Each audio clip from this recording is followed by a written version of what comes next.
Hello, thinking world. Sometimes it seems like we've entered a brave new 1984. Well, let's see if we can figure out how to get through it. My name's Brett, and here we go.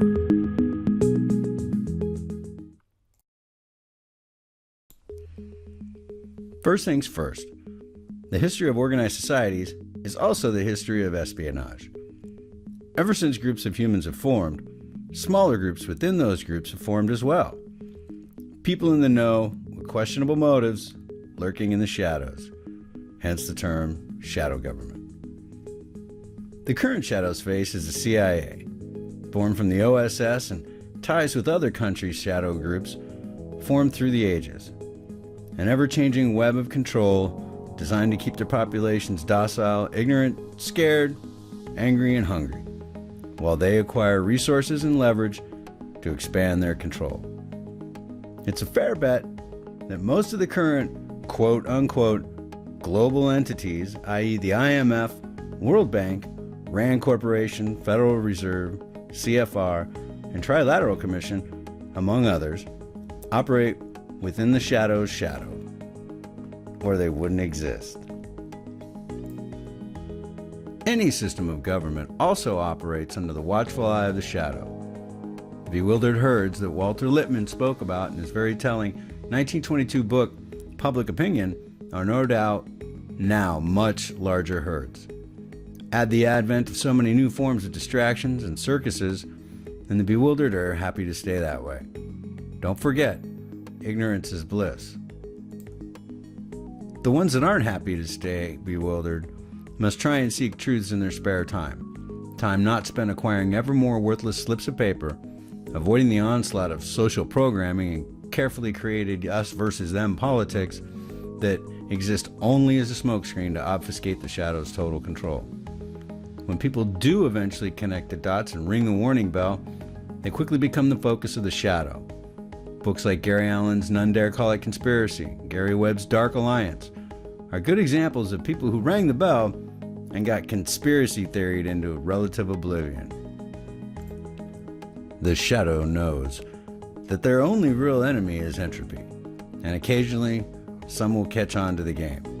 But with a little effort, the shadow can make you look somewhere else really quickly.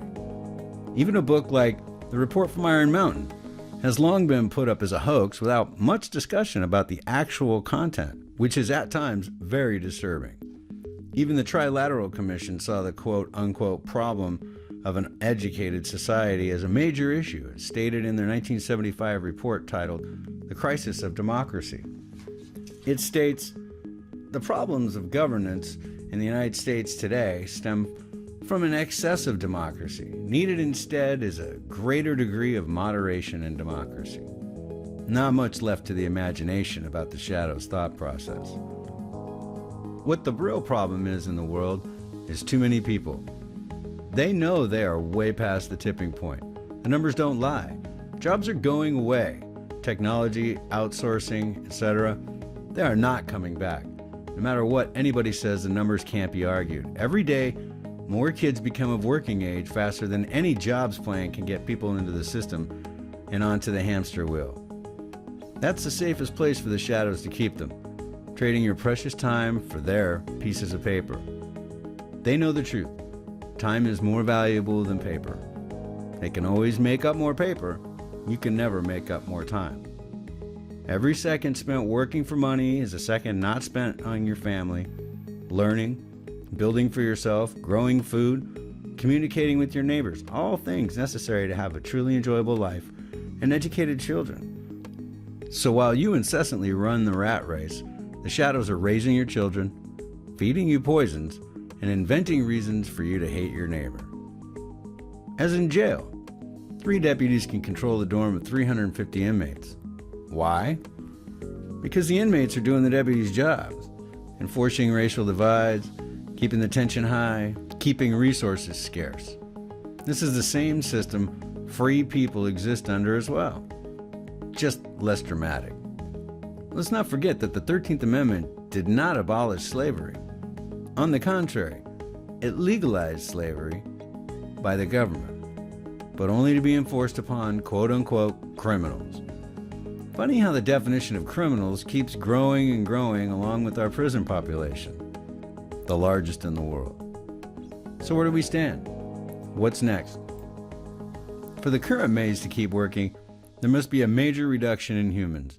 Catastrophe, famine, war, viruses, all must increase and get worse, or the shadows must alter their system to a new system that keeps the people hungry, angry, depressed, scared, uneducated, and greedy, while still thinning the herd of bewildereds at a much faster pace. Whatever is in the works, you can bet it ain't going to be pretty. I will try and decode the current state of flux we're in with my future videos, but be warned, I call it like I see it. Politicians that aren't on the Shadows payroll or blackmail list get marginalized or get dead quick. Every current politician has seen the Zapruder film, knows who Huey Long was, and knows better than to stray from the shadows and start having empathy for the sheep. If anyone is expecting a political savior to wave a magic wand and fix these issues, they will most likely die waiting, believing that their side is right, and if only the other side, or they, would wake up, all would be right in the world. The Shadow's job is to make sure that never happens.